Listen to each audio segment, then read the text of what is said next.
Hello, everyone, and welcome to the PUD Commissioners meeting for May 26th. Please join me in the Pledge of Allegiance. I pledge allegiance to the flag of the United States of America and to the republic for which it stands, one nation, under God, indivisible, with liberty and justice for all. All right, so I would be looking at a motion to approve the consent agenda with the exception of item number 4. So moved. Second. We have a motion and a second. All in favor? Aye. Aye. Carries. All right. We will now entertain any audience comments. If you're in the audience and you'd like to make a comment, please come to the podium. If you're online, please use the raise your hand function. All right, seeing none, we will then move on to some old business. George. All right. We do have a lot to get to for this meeting, so I don't really have much of a manager's update. I'll just, if there's any questions, I can answer them, but I'll just move on to Mark doing his engineering update. Awesome. Okay.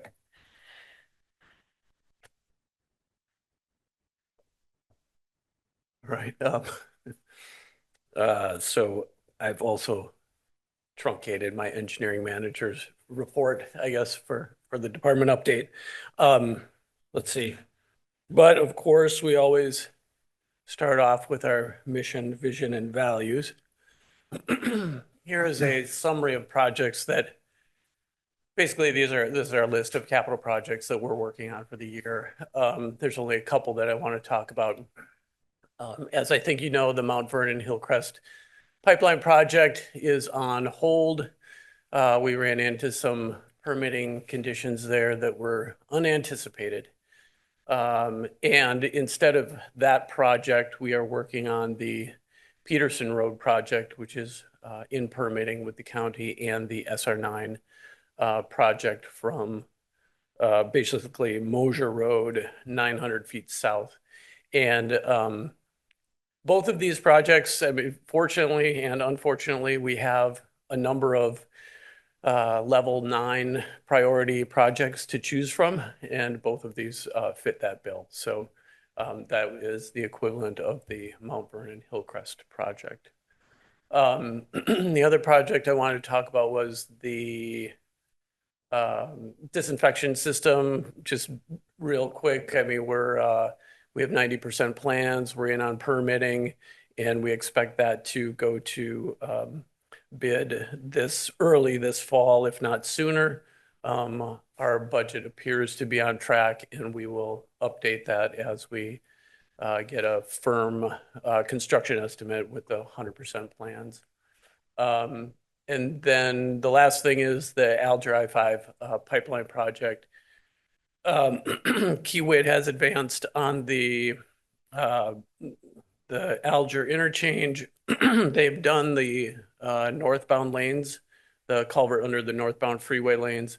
They're going to move to the southbound freeway lanes at Lake Samish Road, and then they'll go to Lake Samish Road. So at the end of their work on the southbound I-5 lanes, or getting the culvert under there, that's when we're going to head in to do the pipe replacement, or at least set up the bypass, and then we will put in the final replacement after that.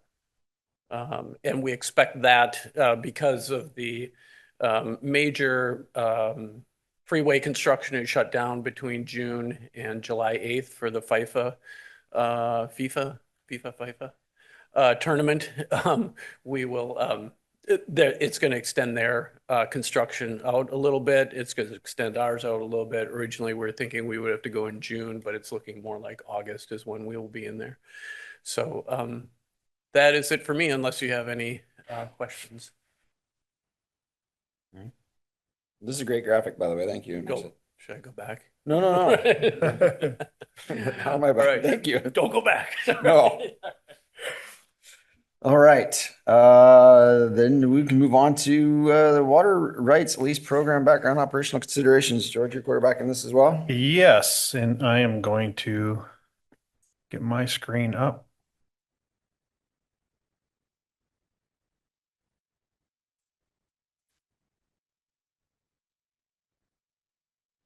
Bill and I are going to partner on this.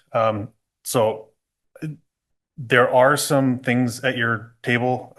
These are the attachments that were on the memo in the meeting packet.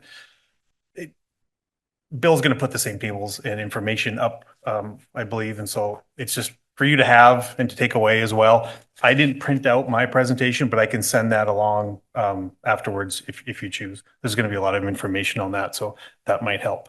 But yeah, this is part of the process that we talked about doing regulatory overview, operational overview, and I think a lot of our conversations should start with what we have and how we manage our system. And so that's our plan tonight. We're going to cover a lot of information, so please feel free to interrupt, raise hands, interject, and Bill and I and Mike will do our best at answering questions. So, Bill, it's all you. Good afternoon, commissioners. I don't think you're just gonna have to tell me. I only have 5 slides, so I'm going to spend a little bit of time going over our water right limitations to set this up for George's discussion.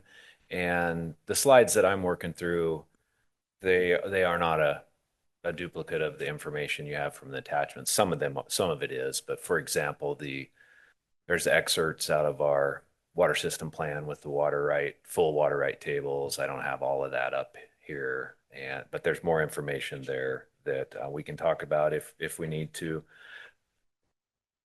And I'm not going to go all the way back to Water Rights 101. We talk water rights throughout the year, over the years with the three of you, and it's part of our ongoing conversation. But the main thing I wanted to focus is a recap of our limitations and how that plays into decisions like the water rights transfers and understanding the operational constraints. So the 1996 MOA, we've talked about that. Prior to that, the PUD had a suite of water rights that are summarized in that table on the left. And those were senior water rights. The Skagit River and stream flow had not been put into law yet. And the main way that the PUD, or the only way that the PUD provided water to Judy, the Judy system, was through the Cultus Mountains, through the creeks. And they also had 2 Skagit water rights, which were inactive. They were related to the Ranny well across the street that had not been active since the PUD went to the water treatment plant up at Judy Reservoir and modernized out of that. And then the other right was a well in Cedar Woolley. So, but the main rights that were active were the ones related to the Cultus streams, and the PUD had, in looking long-term, had issues as far as being able to serve the community. The creeks naturally get very low in the summer, and even though the PUD had these rights there, the water physically wasn't as available there. So there was a pretty extreme swing with Judy Reservoir, even more so than we've seen in some of our extreme years, where it pretty high levels in the winter and then very, very unnerving low levels in the summer. And so the MOA, what came out of the MOA, just to summarize it, and we could talk on that one for quite a while, as we all know, but what the PUD gained was, first, the ability to get the water rights that are summarized in the table on the right, to get to the full hydraulic capacity of the Cultus system, that pipeline system from the streams. And we were able to acquire that, and then also move the 2 Skagit rights upriver to the new pump station, set up a pump station that became Skagit River Diversion, and be able to use that full water right that we already possess, the 55, well, the capacity, excuse me, on that, the 55.39 CFS that you see on the bottom of that slide. That was the full hydraulic capacity of the Cultus stream system. So the PUD wanted to keep that capacity one way or another and gained the ability to utilize it at the river or at the streams. And that set the PUD up for the growth that it's been successfully serving since then. What was given up by the PUD is that those water rights were senior water rights at the creeks. Well, the PUD conceded to allow the new in-stream flow law to allow it to apply to the cultus streams, where normally that wouldn't apply. An in-stream flow law comes into place. It's established by its date of enactment, and any rights in existence would be senior to that. But the creeks, we conceded to have those be subject to that. What we gained was those rights could be used down at the Skagit River. And so we were able to use that full amount throughout the year.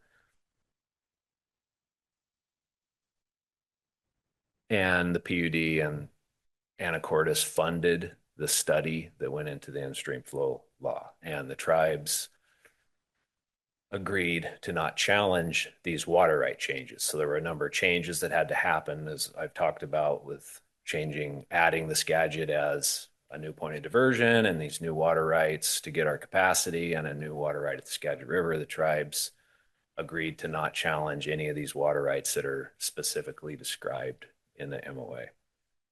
So at the end of the day, those two bottom lines, we talk about that a lot. Our total capacity is 55 CFS, but because of those original senior rights, we've maintained that 40 CFS, 40.1 CFS of uninterruptible water rights that are senior to the Skagit River in-stream flow. And I'm not going to talk about this, but it's worth just pointing out real quick. All of this discussion really is around instantaneous. There's two aspects of a water right. There's the instantaneous amount and the annual amount, the total bucket of water you can use. The challenge to the PUD, the challenge to other stakeholders like the irrigators that are part of this discussion is often the instantaneous part. And the annual quantity, just as a reminder of information, that total amount was set a long time ago, and we're using about half of it right now. So we still have a lot of capacity to grow in and serve the community in the generations to come. So that's a summary of our limitations for the water rights. And George, if you want to go to the next slide. I had a question on, because I hear these terms almost always together, uninterruptible and instantaneous. What's the relationship between those two? So they're telling two different stories. Okay. So instantaneous, there's right. Yeah. There's the two metrics for a water right, instantaneous and annual. Mm-hmm. Either of those could be interruptible or uninterruptible. So the interruptible, it's just a term to describe right. It's another term would be a senior water right. A senior water right is uninterruptible. So it's generic, right? You gotta that's the sloppiness that I get caught on. That's just people using different terms talking about. Yeah, that's a good point, because we talk like we all know what we're talking about, but it's easy. Yeah, that's a good point, because this is all in the framework of it's uninterruptible by the Skagit in-stream flow law. Like we go somewhere else in the east side, we're talking about that. We might be talking about it's uninterruptible because it's a senior right to the next water right, the junior water rights. It's all about the context. And maybe it's worth mentioning the instantaneous. So these are instantaneous quantities here. The annual quantities, we govern ourselves more by the instantaneous quantity than the annual. It's not often we run into capping out on the annual quantity. I think when was the last time we did that, Bill? It's been. Yeah, so there's layers to that too. So system and the benefit and the complexity of the PUD's suite of water rights is there are umbrella caps on the 55 CFS is an umbrella cap. If you added all the water rights up, you're going to see, if you had your calculator out, you'd see a number that's larger than 55 just with what you see on that table, but it has that umbrella cap. The same is with the annual quantity. There's it's around 19,000 acre feet, but each individual right might have its own caps that could be hit individually, and you'd have to then go to another source. Gilligan Creek is the only one that we hit because it's such a good producer. So we hit that occasionally across each decade and then have to cease the creek withdrawals there. Could you speak on I'm just reading the Cultus Mountain, the Monk Creek water right in 2020, the agreement reached with ecology that kind of reduced our CFS by about 2.5. What was that? I can, it might take a little while. Okay, I can try to give a real quick. just I can surface. summarize it. So if you look at, let's see, this table will help us a little bit. So if you're looking at the MOA, the tables in the MOA, they're going to be a little different than the tables that I put in this slide and the tables that are in our water system plan related to Mont Creek. So there was a little bit of a dispute. There was a dispute with that second Mont Creek right. Okay. In the MOA, it says 8 CFS, not 5.5. Okay. There was a dispute conflict around the interrelationship of those two rights. And long story short, we settled with Department of Ecology on how to resolve that. Okay. And at the end of the day, it ended up with a reduction, not in our total instantaneous of 55 CFS, so we're still But in able your to fully use uninterruptible. that, but it did impact the uninterruptible senior rights by 2.5 CFS. What we gained out of that was we were able to clarify that what our maximum annual quantity, back to the annual quantity, we were able to clarify a component of that was not clear. Okay. And at the end of the day, at the end of growth of this system, that matters a lot because that goes straight to how many residences, how many ERUs. So we settled out of that, if that makes sense. that makes Yeah. sense. There's So, inconsistency between the MOU and trying to reconcile. Yeah, it's a little nuance, and even though the MOA had a lot of detail to it, there were still a few things that to sort out in the intent of the MOA ended up in some small changes.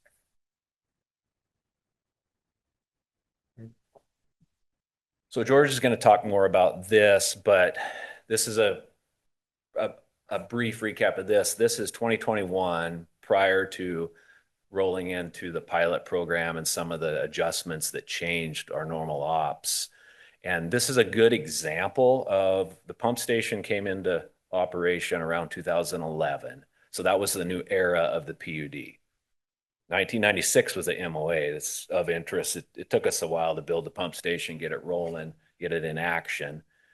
And then it took a few years to work out the kinks to understand how to integrate the pump station into our operations. And 2021 is a good example of that period of time when operations started to understand how best to operate Judy Reservoir with these inflows. So what it shows is the green is the creeks, the gray is the river.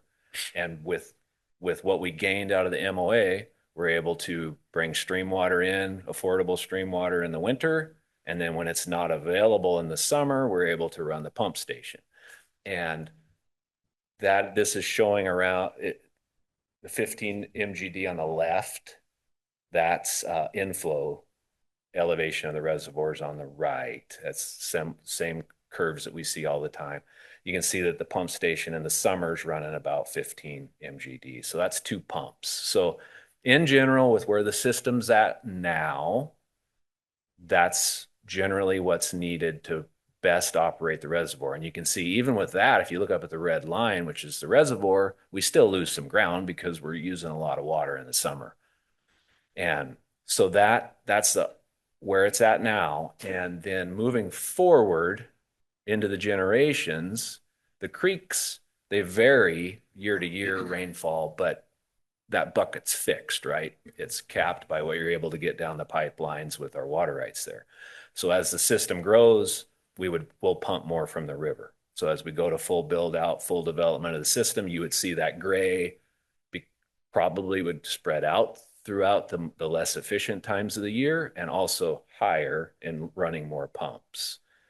But right now in this era, that's a good snapshot of a typical well-run year. And George is going to talk more about that, but that's our water rights in action, but without being affected by the things like the water rights transfers. And then this slide, I don't I'm not going to talk a lot about this. We went over this quite a bit in the last meetings, but it's a nice table that shows the history with some of the metrics. There have been changes across time. In 2015, that was a bit of a flurry, things that were happening then. One of them was a 1 hour period. It happened in a couple hours. That one was put together. I was here for that also. And then there was a second phase later in the summer that lasted longer, smaller amounts. Then in 19 and 21 and 23, those were all also emergency drought changes. They had the tidal restrictions.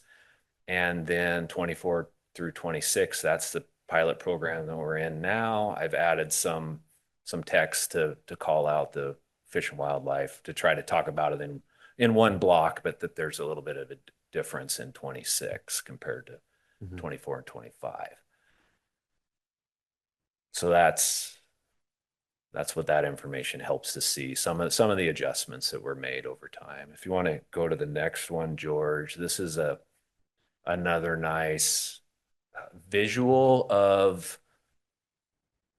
changing operations. So the bar chart, the blue is PUD, the blue line is that uninterruptible limit, that senior limit of 40 CFS. The yellow line is our total cap. And what this is telling us is just showing the difference. So the middle bars left of the ones with the orange, those are PUD. If we're running 2 pumps or 3 pumps, it's a reminder of we can't right now with the way the pump station runs. If we run 3 pumps, we're not quite getting to our cap just mechanically.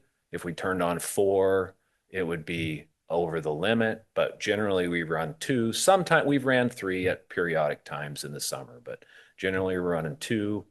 And then in the off season, it could be any combo. And we do most years at some point, or a lot of years, we'll go all the way up to that total instantaneous limit. At times we're running the pump station in the spring, and then we might get creek water. So that even though the system still has a lot of growth for the annual quantity, the instantaneous still is valuable to us all the way up to the cap even now. And so the far right bars show the difference where during the emergency transfers, we just tacked on the transfer, and that was with the tidal restrictions. And then the far right, the 24 to 26 pilot, it's not showing the Fish and Wildlife one because it would be so insignificant as far as visually looking at that. But that one was managed downward. The transfer volumes were decreased, and from the previous ones you saw in that table. So it just shows the order of magnitude and how things have changed over the last few years. And just to verify, those pumps aren't on VFDs, and they would be pretty massive VFDs if we were. Yeah, Mike could talk to that. We've talked about it in concept, but that's as far as it's went. Yeah. So the last slide that I was gonna talk about this, we've talked about this recently too. This is a nice description of back to our limitations and what we're doing with, for an example, in this year, 26, which is besides the Fish and Wildlife addition, it has been the same in 24 and 25, where we have that total available water right of 40 CFS. We're transferring 13.19 CFS. The 11.62 is allocated for our pumps. That's not a hard number. That is approximately equivalent to 2 pumps. And the total is 24.81. And so there's an unallocated amount of 15 CFS of our senior water right. And there's one of the documents that you should have in your packet. It has a little more detail if you're interested in geeking out on the numbers and how we put that plan together to make sure that we are utilizing the water rights correctly. It's a bit complicated with this many different water rights to help make sure that what we're doing is within our limitations, doing that dance. So that's the summary of the background of the water rights. but I could answer any other questions on that before George moves on. So just to confirm, that is kind of our own curtailment that we agreed upon, is that 15.29 for the transfers for the non-title conditions? Is that, am I interpreting that properly? Going to the one pump. Yes, well, you just said 2 pumps and then we would still have a surplus of Yeah, I 15.29. misspoke. Sorry, No, I'm glad you caught that. That's a good clarification. That's one pump. Oh, okay, 11.62. got it. That makes a lot more sense. Reduced from 2 to 1. Their numbers aren't shown on this chart, but it's 22 and change is 2 pumps, and yeah. But yeah, there's room on that last bar chart. There's room between the top of it and what our limit is. Correct. That would be the 15.29. And I think maybe it's worth noting, we're working on some information for the next meeting related to with our water rights consultant as far as some of the legal and technical background and options around transfer programs. They're also going to be touching and talking about some of the water rights constraints related to that we can talk about more then. To that concept of allocated and what's available. Good. Should we move on? Yeah. All right. Thank you, Bill. Good job. All right. I am going to talk for a while about the operational considerations. So Bill's laid the groundwork, and just putting all of that information to work. I'm going to kind of go over a lot of the data that we've collected and the information and show you trends and patterns and things that we've picked up on over the years. So quite a few slides, but I think the information is valuable. So I want to start off with this just because I think it's important. Everybody who works here is proud of things like this when it happens. There's a lot of work that goes into this result of high quality water. We've got a complex operating system, and we rely heavily on the experience of our staff in making decisions about the Judy Reservoir. We are lucky in that many other water utilities only have one source of water, and they're limited in a lot of their operational decisions. But we do have multiple options, and therefore that turns into a complex decision process for us. When we operate the SRD, it's not just as simple as flipping a switch. There's a lot of factors that play into it. And so those are the items that I want to cover. And so everyday operation of the reservoir and SRD prioritizes those two main things. We're concerned about lower reservoir levels, and we're concerned about water quality resulting to taste and odor issues.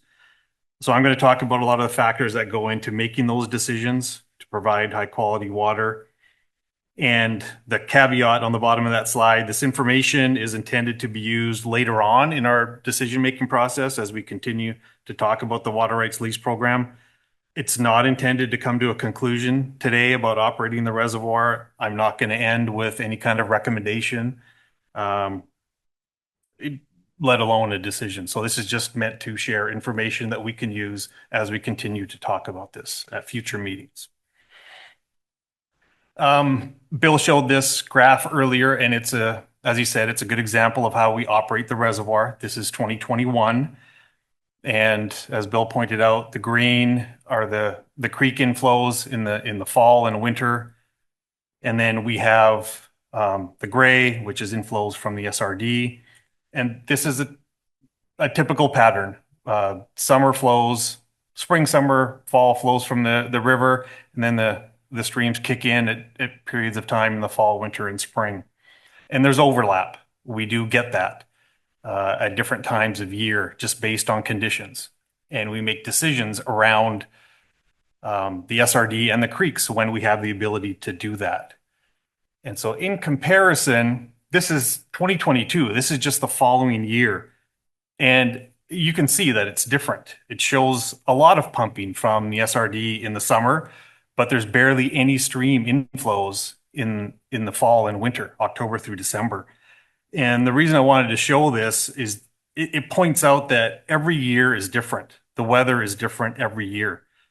We have to plan for when we want to pump and when we get inflows from the streams, but the actual results, they vary every single year. It doesn't go always according to plan. No 2 years are the same. But these graphs are something that we look at every meeting. There's a lot of variables that go into these. And so I'm going to dig into the data that go into some of these patterns. We have data that we've collected, goes all the way back to 1997 to the reservoir, even predates the SRD. And so I'll go into a lot of that information. So please feel free to stop me at any time. I'm going to show a lot of things and talk a lot. So feel free to stop.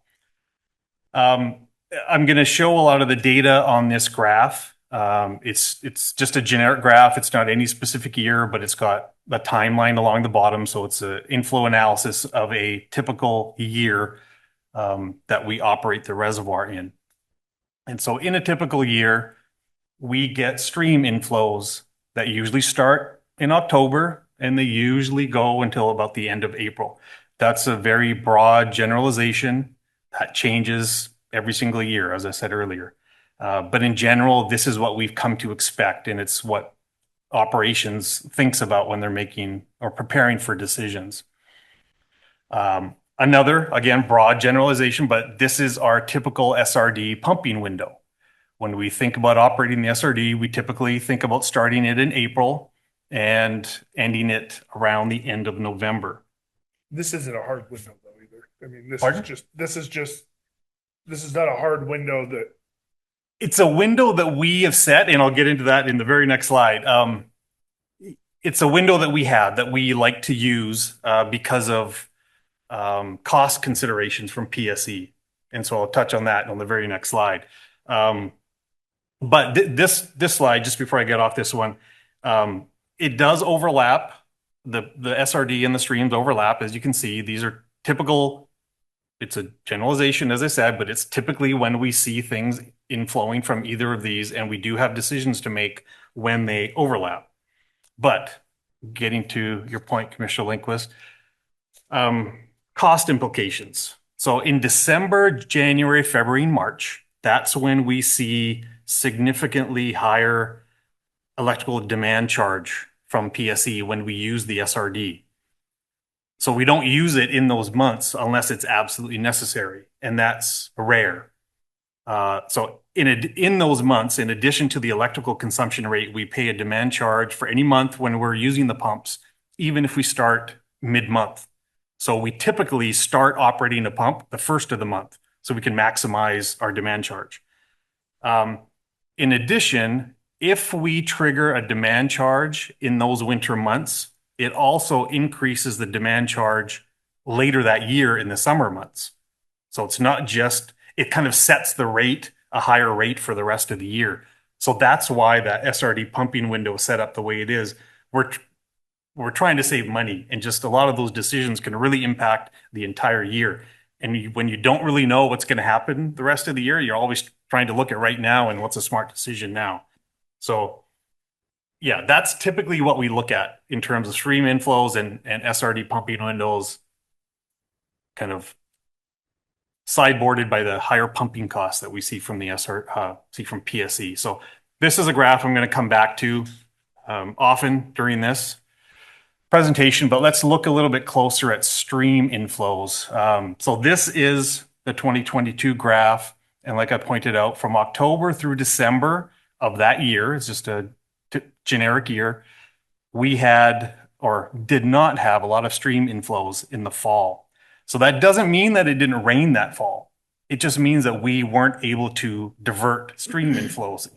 Now, we get a lot of intense and flashy storms, and they can generate a lot of turbidity. I didn't go back and look at exactly the weather patterns that fall, but in those kinds of storms, we don't want to take that water. It's costs more for treatment. It increases our backwash. So we typically defer if we get high turbid water, and it can happen. This year is a good example of things that can happen. So I'm going to use this term throughout the presentation, but the rainfall, it can be unreliable when you're looking at October through December. Now, what I did is I looked at the rainfall and rainfall patterns as they relate to Judy Reservoir elevation patterns. So as Bill pointed out, we put the SRD into service in 2011. So I went back as far as 2012 and I looked at 14 years of elevation data from Judy Reservoir in the time periods that I think are important. So like I was saying, October through December, this is when we typically expect a lot of rainfall to divert into Judy Reservoir. But in the last 14 years, we're actually more likely to decrease in reservoir elevation than we are to increase in the fall. We actually, well, there's only 5 years out of these 14 where the reservoir actually increased in elevation from October through December. Now that could be a combination of SRD issues, rainfall issues. It could be both of them or individually separate, but it's a pattern. And so I just want to identify the pattern that it's unreliable to expect that when you just turn the calendar to October, you're going to get more rainfall into the reservoir and you're going to increase elevation. It has not proven to be as reliable during those months. January through April, however, it's more of an even bet. You're just as likely to increase reservoir elevation as you are to decrease. So those months are more reliable. So in going back to this, just looking at reliability and other factors that influence decisions that we make, I color coded it. So I would look at this starting from the bottom. So stream inflows in January through April, I put to green because that's more of a green light for us to operate. October through December, it's a yellow light, like maybe, maybe not. It's not a red light. It's not like we're not going to get it. It's just not as reliable. So I put that yellow. SRD pumping window, that's our go time. It's April through the end of November. That's when we want to pump. That's green. Red would be December 1st through March 31st. That's when PSE is charging more. We don't want to pump then. So that is a hard sideboard. That is red. So that's how I color coded it for these. Again, I'm going to keep referring to this graph as we move on, but another thing that we look at is Skagit River water quality. So just finished talking about the stream inflows and the unreliability in the fall. We also have data. Now, this is not data that we make decisions from, but it's data that's available that we can look at to see patterns. But we do have in the past noticed that there are water quality issues with the Skagit River that have caused us to make decisions about not pumping. And so, this can come through mostly, but this water quality monitoring station on the river goes back to 1997. It's not every single year. There's a bunch of years missing, but it tracks 8 different parameters. You can see those along the top in the right-hand table: coliform, oxygen, pH, etc. The numbers in the table are not measurements for that specific parameters. It's a score.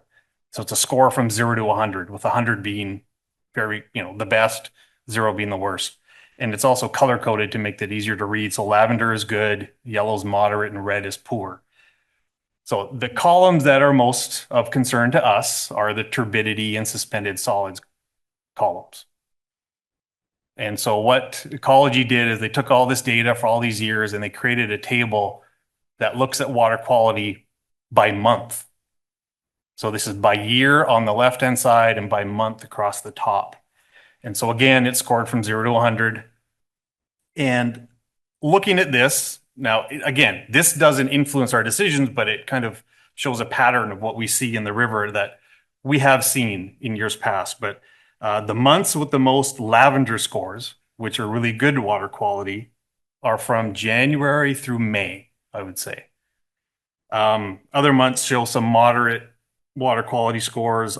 August through November show a lot more moderate scores. There's no poor on this table. It's just the number of moderate scores that you're going to get. So again, this table shows some patterns. And to me, it shows the unreliability of getting good quality water from the river in the fall, in the months of basically August through December.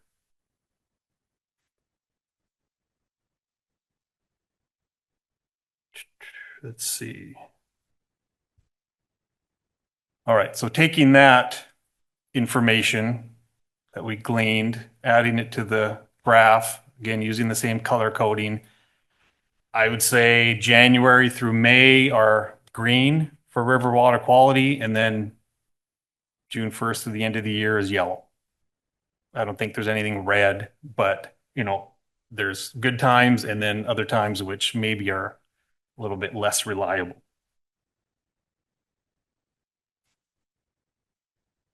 Quick question on the water quality. Yes. So I'm assuming that the lower the elevation of the reservoir, the more impactful that your water quality is, right? So like if you had a really full reservoir and you introduce some high turbidity or high TSS, it's not going to have as much of an impact based on the volume of water if you have a fuller reservoir. Like that consideration would be weighed less heavily depending on the elevation. Of the, yeah. And I do have some slides to talk specifically about that issue. There are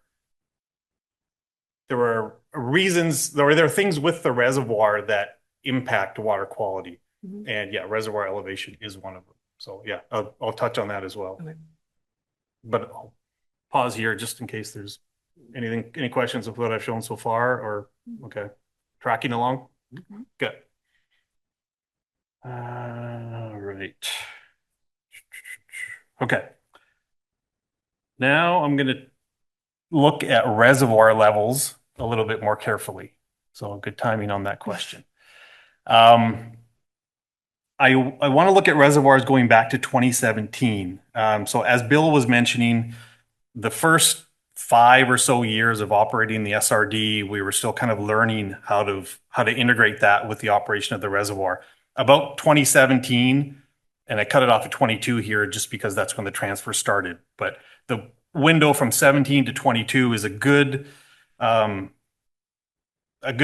to look at reservoir levels, because we were really good at, or had gotten better about operating the SRD, focusing on pump maintenance, rebuilding pumps, focusing on that and having a program around that. So I feel like that was like a good time to look at how could it operate. So this is an elevation graph of Judy Reservoir.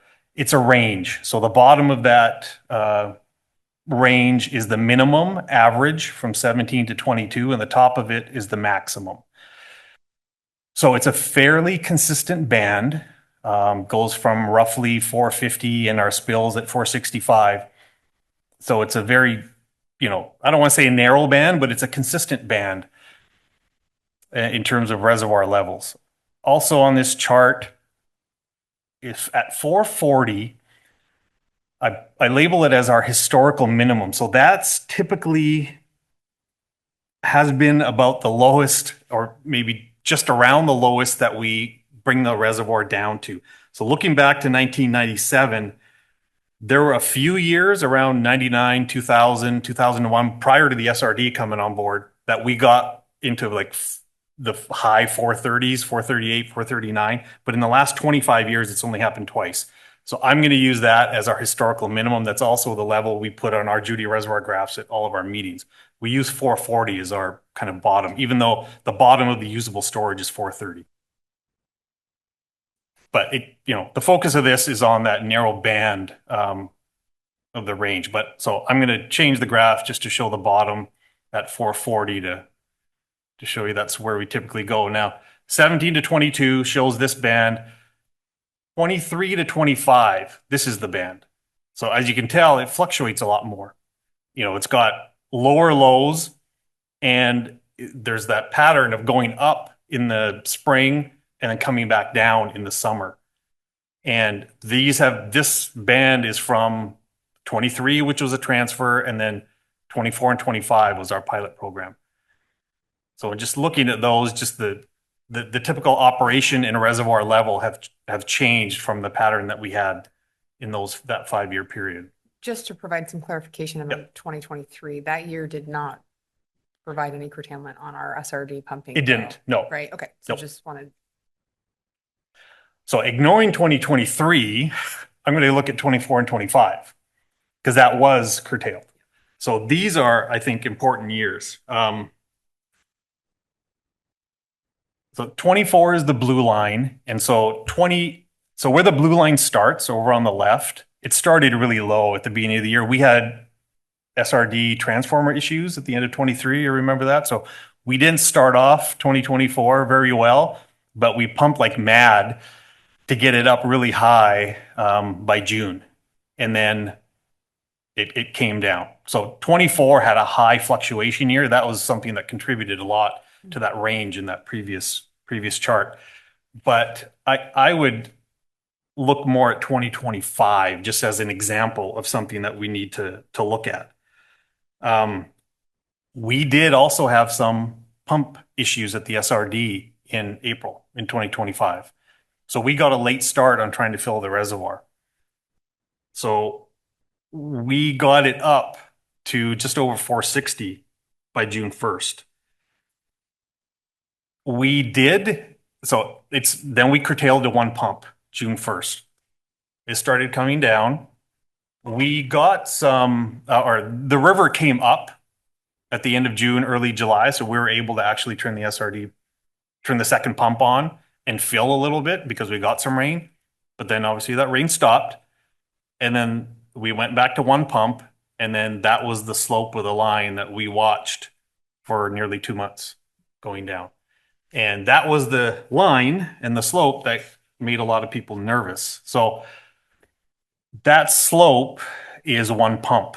So I took the slope of that line, made a solid line, and I brought it back to June 1st just to show you if we did not get the river coming up in late June, early July, that could have been the shape of our graph if we started at June 1st and left just one pump on. And, like I said, getting it even where we did at 445 made a lot of people nervous. And if we had to carry this through to around the same timeline, we would have been at 440, if not lower than that. So it's an example of what could have came to fruition last year. Now, I'll counter this by showing a line from a previous year where we had two pumps running during the summer, and that's roughly the slope of a two pump line. So if you started that at June 1st, it would have, by the end of the transfer season, it would have stayed above 455. So the elevation of the reservoir towards the end of the irrigation season can rely on a lot of different factors. Starting elevation is one of them. In 2025, we didn't start as high as we wanted to. The demand in the summer impacts how fast the reservoir comes down. Do we get any rainfall during the summer? That's also a factor in this. But obviously, pump operation is the one biggest thing that jumps out at most people. Quick question, George. Yep. When was the Gilligan Creek diversion automation integrated? Not till the fall of That's last year. Okay. So that helped us get more water in the fall if we were willing to take it in the fall. Yeah. I don't have the reservoir chart for last fall to see if this was SRD or creek water. Okay. I could look at that.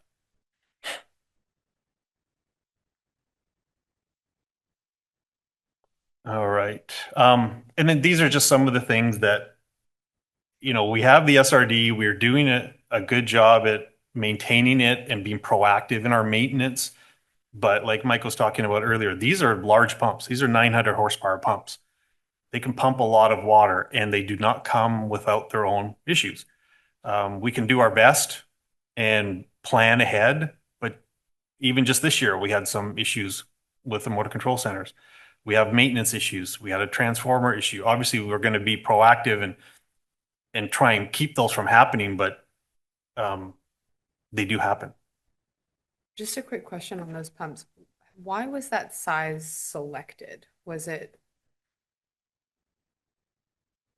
just based on being able to perfect the right, showing that you can pump that much and the less pumps, the better to do so? Or what was kind of the thought process of speccing out a 900 horsepower pump? Correct me if I'm wrong, Bill, but I think it was meant to pump our full water right.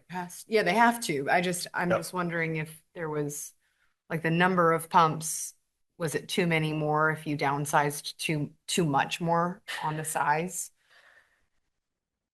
I haven't seen any of the engineering behind the selection of that. Okay.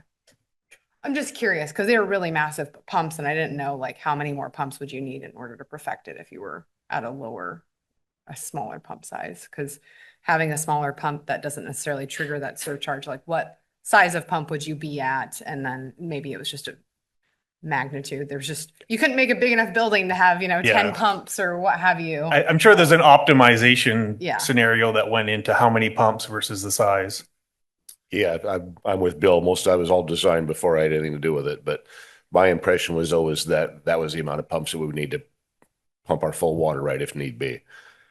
Being the size that they are, with a large amount of head feet they have to pump, and the sizing, I'm not sure what all the engineering on that as well, but having VFDs and turn down ratios and all that isn't a real huge option with pumps that size. And I think if you got smaller ones and ran longer, then you may not have the ability to pump your full water right if need be. Yeah.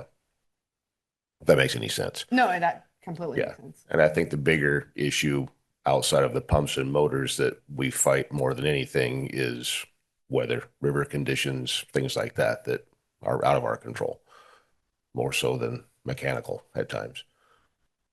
I've heard of other issues or decisions that were made as well. We were operating this off of PSC system. We're at the end of a long run, and so we get more demand charges. At times, we've talked about our own substation for something like that, which also is very expensive. I think that was probably considered during the design as well. I think just the operation of it has changed. The original intent and how much we're operating it probably has changed over the years. We're operating a lot more than we did even just 10 years ago. So that's how much we're using it. It'd be interesting to know how much they planned to use it when it was designed. Yeah.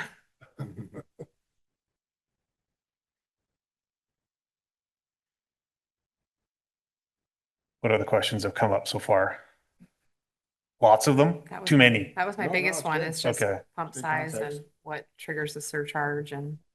And there's so many topics, and what Bill talked about and what I talked about, that we could veer off and spend an hour talking about. PSC is one of them. We're not diving really deep into any one thing. It's just kind of it's the information analysis. But in this process, if there's something specific that you want to get into in a lot more detail to help us with our process, we can do that. So Good. just keep me informed. All right, so I want to go back.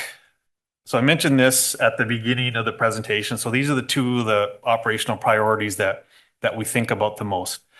Low reservoir levels, and the reason being that it reduces factor of safety to serve our customers, just the volume of water. And then taste and odor issues resulting from algae growth. So this is where I'll touch on the question that you had, Commissioner Hamburg. So to understand these a little bit better, let's look at each of those. So low reservoir levels, causes and remedies. So one cause of a low reservoir level can be during the summer that the SRD just can't keep up with demand. And in the years past, the way we've remedied that is to use 2 pumps. That's just one way of flattening that curve. That went backwards. Another cause of low reservoir levels is that in the fall, we might not have the ability to pump from the river. Mike just mentioned it in the information that I showed previously. We don't always get reliable water quality in the river in the fall. And the way that we've kind of preempted that is that we proactively pump during periods of better water quality. So that goes back to that graph I showed. The river water quality is typically better at the beginning of the year, so we try and get as much as we can. And then in the fall as well, the unreliability of the creeks. So again, same remedy, pump river water during periods of better water quality and take as much water as you can. So those are just the kind of decision process and factors that we think about to try and keep the reservoir at a higher level. Because when you look at reservoir level, this is kind of the upshot of it. So using 440 as our historical minimum and a level that we really don't want to get below, that makes us very nervous. So if the reservoir is at 450 and you're using an average system demand of 10 million gallons a day, so that's not high, that's not peak summer demand. That's like late summer, early fall demand, average it out to about 10. At 450, that gives us 40 days of water. And if you're down at 445, where we were last year, that's 19 days. So that 2025 graph ticked up in the fall. That was very good. We got very lucky. But if it had held steady, or if we didn't get inflows into the reservoir after that, we'd have been eaten away at that 19 days of 90-day factor of safety with days of water remaining. So that's kind of what we look at in terms of amount of water as well. Then the other factor that we think about operationally is algae growth, taste and odor issues. I think this went backwards too. Yep, it did. All right. So when we think about algae growth, now this is not my area of expertise. I'm going to do as well as I can here. If there's questions, I'll try my best. But in the fall and in the winter, we try and take as much creek water as possible. The creeks have water with high organic levels. So all that water with high organic levels fill Judy Reservoir. That can contribute to algae growth. Organics. It's not the only factor, but it can contribute to algae growth. And so what we do in adding river water is add water that has a lower organic content. And so mixing that water together in combination, you'll just work to reduce the overall amount of organics in the reservoir. So that's one thing we do to combat potential algae growth. Algae growth is its whole separate study area. You could bring Amelia in here and she could talk about it for a while. It's very important to our reservoir. It's very important to our water. And so I'm going to discuss these at a high level, but there's so much more that goes into this. Temperature is also something that we are concerned about. Increasing the reservoir temperature is also going to increase. It'll encourage algae growth and encourage algae growth. So to reduce the temperature in the reservoir, we can add cold river water. The temperature of the creek water when we get it isn't much different than the temperature of the river water when we get it, but as the water sits in the reservoir, it warms up. So just adding that colder river water helps. And so over time in the summer as well, and if we don't add a lot of water to mix, we can get stratification of the reservoir. So temperature zones, and then so if you get a higher temperature zone, if you have have water with higher organic content, that can also encourage algae growth. So the river water can help to promote mixing in the reservoir. It can do all the rest. It can lower the organic content, it can add colder water, and it can produce or promote mixing. All of those are helpful in reducing the amount of potential for algae growth. It's not a black and white, though. I think that's the important thing. It's not that if the reservoir gets to a certain level, that's when the algae growth, where we're going to see it, or when the temperature gets to a certain temperature, that's when we're going to see the growth. It's not as black and white as that. We have a good monitoring program. Amelia and the water treatment plant operators have a lot of parameters that they measure. They go out onto the reservoir routinely and collect samples. So we have a lot of data. We haven't had issues with this in recent years. I think the last one was in 2016, and it wasn't specific to one of these issues. But since then, we do get the occasional call in the spring, and it's usually in the summer as well, some taste and odor issues. There are pockets, it's sporadic, it's not widespread. So I guess all we could say is that the things that we've monitored and the remedies that we've chosen to help with this issue, it seems like that pattern's been working over the years. So adding that river water is good to combat any potential algae growth. Prior to the SRD, did they have to do any algae treatment or, I mean, what was the remedy back then? Because I'm sure algae was a major issue. Back before the SRD, there was a compressor and a generator system with piping out of the reservoir. Peter? We kind of had aeration going to kind of keep it bubbling and so forth. Got it. I think what George was talking about back in 2016, the reservoir did stratify, and then it got to a certain point that it does what is called flips. The cold water flips over on top of the hot water. Then we got, or the warmer water. Then we got a bunch of bio stuff and filter clogging and lots of backwashing and stuff like that. So we try and prevent that from happening. Thank you.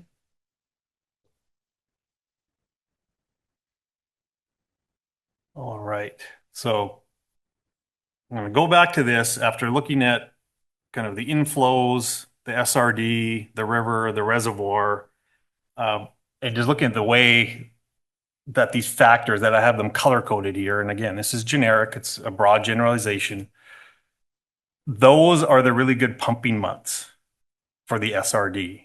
The streams are the streams, where we rely on gravity to get those. We take those as much as we can.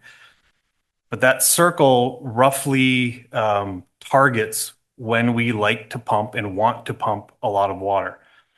It overlaps on a lot of these. So it's a hard start in April. So we try not to get earlier than April because of those higher pumping costs. So that's where it starts. River water quality transitions over the summer, but in years past, pumping into June, July, August, we have done it and it's been okay. That a chart that I showed earlier from ecology shows that we can get some moderate river water quality in the summer, but in the past we have used that water in the summer. And then this window kind of stops before the unreliable stream inflow period in the fall. So this is when we like to pump. Now, it's a good time to pump, but we can only store so much water, right? We're limited by the spill elevation at Judy Reservoir. So even right now, do I show it? Well, there. We're up around spill. So we got a good start. So the blue line is the one I'm looking at. That's the one for this year. We've never been that high. It's been a while. Yeah. And so we proactively, and we didn't have any pump issues, so that was a good thing. But we started in April and we started in getting this up. And so we were using 3 pumps, Mike? Yeah, 3 pumps. We got up very close to spill, and then, we can level off. And then it was a matter of 1 or 2 or 3, right? Just kind of topping that up. When you are operating 3 pumps, are there times where you get a big storm and you choose, okay, is there an amount, like you get to your instantaneous, you're like, well, I would rather pull the stream, so I'm gonna Yes. shut one of these pumps off. Is that like? That factors in. We want to get the free gravity flow, Yeah. stream water. So if the pump's already operating in that month, we pay the demand charge. Okay, So we can stop it, collect stream water, and then make a decision. The pump we can turn on, back on. we can turn it on until the end of the month. And then the first of the month is usually when the decision comes in. Do we pump? How many do we pump? Yeah, that's kind of what happened in 2025. We waited until May because April looked like it was going to be wet and we were going to collect a bunch of stream water. Didn't turn the pumps on the 1st of April. 2 weeks into April, didn't get much rain. So by then we figured we might as well just wait till May because you're going to pay $30,000 of demand charges. Might as well wait till May. So that's why we got a few feet behind last year. This year, the water quality was great. River was good. Pumps were good. Started early and took it to the top while the water was good. So I'll just back up to this again. So yeah, there's a lot of again, complex decision making. This usually ends up being our target, pumping hard earlier in this circle and then tapering off. And the tapering off, we're looking at two things that I mentioned, the reservoir levels and the water quality. And water quality issues can usually crop up later in the summer, and you just have to plan ahead and hope for the best. Do all the things that you think will help it later on, and then just monitor the situation and hope it doesn't come up. If something comes up, it's like, well, there's not a lot you can do. You're just doing triage to try and deal with the issue at hand. But usually a lot of the proactive remedies are what keep it from happening. I'll bring this one back up again because I think it's important to note that, this will come up, I guess, when we look at this graph. Again, there's no recommendations, no decisions, but, we can look at this and say, well, one pump does this and two pumps does that. We should do one or the other. It's not, I don't think the decision is as black and white as that either. There are a lot of, I tried to cover all this data. There's a lot of operational decisions which go into deciding one pump or two pumps. And so, a solution in operating the reservoir can be somewhere between those two lines. It's just those decisions aren't made in April and then we sit back and watch, right? Those decisions happen. It's fluid. It happens every month. It depends what's going on. Yeah, I know. Amelia brought that up in a meeting and I thought I would use it. She said it's complex and it's fluid. So it's the decisions happen constantly throughout the year. Kurt and Mike and Bill, like the treatment plant operators, Amelia, like they're looking at this constantly. So it's a decision made in April doesn't mean that, we're going to be fine in October. That decision, even if you push it to June, doesn't mean we're going to be fine in October. That decision is continual. And I think that's the biggest part of this. I wanted to show you the patterns, but also how things change constantly. And we're trying to look ahead, like especially for water quality issues, we're trying to look ahead and trying to prevent them from happening. So that's what goes into a lot of the decisions that are made. But there's different ways of operating the reservoir, number of pumps, right? There's a lot of those things. And so those are all things that we can continue to talk about as we look at a policy and then eventually a program. It's not something that needs to, the decision of one pump or two pumps doesn't need to be the block from something else happening in terms of a policy or program. But if we're talking about a scenario or an option, then we can go back and look at this and say, well, how would this play into that scenario? That's what this data is meant for, how it would feed some of the information that you all have to think about when we talk about these transfers. Have we ever ran 3 pumps in the summer months? Mm-hmm. Not that often, but we have, yeah. Comes at a cost. We can pump in the winter. It comes at a cost. And we can only fill it so high. So does pumping in the winter really get you anything? Right? There's all these things that factor into it. Even pumping in the summer. Yeah, 2 pumps versus 3 pumps. There's just the additional cost. Not just. There's other things, but that's one of them. What else did I want to say before I go through this? I feel like this was the last thing I wanted to show, just that we're doing well this year so far. I feel like I was going to look at the river level and I didn't before I came in, but I feel like it's fine right now. We have not given the green light for any transfers as of yet. Nope, I'm getting a no. So no transfers have started. We'll look at this June 1st. June 1st, I think is, do we just go to one pump June 1st? We're going to be at spill. So is that where we start this? That's what we did last year, right? So that's something we'll look at. But we're starting from a much higher elevation than last year, which is good. But when we look at the slope of the line, I didn't draw it on this, but that would be the next thing to look at. But that only covers one of our priorities. That only covers the elevation and the volume. We also need to think about water quality.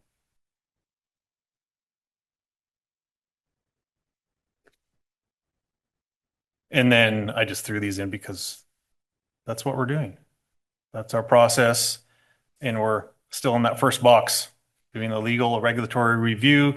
As Bill mentioned, Dan Haller, our water rights consultant, is on the Zoom call. So he's worked on a memo for us, and we're going to have that for you for the next meeting to talk about water rights regulations and things related to that. We'll try and get that to you midweek next week, just so you have some time to look at it as well. But that'll be our next conversation to continue on the regulatory and operational framework of a lot of this. So that was a lot of information. I hope it was helpful. It's just data that we have, that we collect, that I think is important when you think about decisions that we're going to make in the future. Really interesting too. Yeah. I can provide the slides to you. I can email them. They have, the summary information. If there's questions that you have. Yeah, if you want to email those. Email, okay, I can do that. Yeah, and just looking back at our water systems plan, just section 3412, Judy system water right changes, mentioning the PUD continues to work with local irrigators, districts, and agricultural customers in conjunction with ecology to address seasonal water supply shortages. So this kind of ties back to our legal conversation that hopefully we'll be having next week and addressing the who as part of our legal liability and options as we move forward with that. I think the memo is going to touch on that. Yep. Excellent. Anything else come to mind? No, not for me. I would be really curious what even the theoretical turn down on those pumps would be with the VFD. And I know that there's probably just sad. Yeah, not being on VFDs and just soft starts. I think the crossover to get them to VFDs and all the money you would put into doing that, I don't think would be beneficial at this point. The demand charges, as George was saying, I think is more impactful. If we were to pump in the winter, you pay a higher demand fee, plus that sets your kilowatt rate for the rest of the year. Yeah. So I think it works fine the way it is. There's ways of doing things differently. And again, you can never depend on the river. If the river goes out of shape for a month, you don't even run one pump for a month and your decline is steeper. A lot of things out of our control.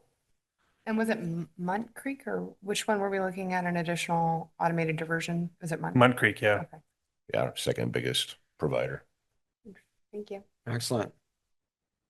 All right, well, thank you. Moving on to the first packet, Judy Reservoir data. We beat that to here and back. Commissioner comments, anything good to the order? Just two comments for me, just our clerical for meetings, 7/28. Both Joe and I are out of town. Didn't know if we wanted to still have a meeting, or, I mean, if I sure don't want to be up there. I mean, But we can resolve a lot of this stuff. in. No, I've tried that before. But I just didn't, I would happily zoom in if necessary, but I didn't know if we wanted to No, it's not. make a decision on that. Joe, Yeah, what's your pleasure? I'd move to cancel that meeting. Okay, Okay. excellent. And then another meeting, 9/8. I will be on my honeymoon, so I Oh, will yeah, not be excellent. available. So Don't it's zoom fine. in from that one. I'm either, will not. I'm definitely not. We're gonna be in Italy, so I'm. you? Did I Brilliant. hear a motion? Oh, yeah. Yeah, wait, a so there's second, a sorry. motion in a second. Second. All right, yeah. Cancel the 7/28 meeting? Yes, please. Yep. Thank All in favor? I. Aye. That's right. Motion carries. So no meeting on the 28th. Just while we're on that topic, so on our schedule on June 23rd is the ACE conference. Yeah, so I'll be. I'm going to be Ace. away. Commissioner Miller, you're not going to be here. It just means, I just put on our schedule that we wouldn't discuss water rights, but Right. doesn't mean you Yeah, can't we have can a meeting. Yes. Yeah, we can Okay. still meet. It's Yep. fine. Okay, just clarify. And then 9/8, we're gonna, well, I guess, We'll get there assuming when the we two get of you there, are but- here, then that'll be Yeah. fine. Okay, Yep. we'll leave that one for now.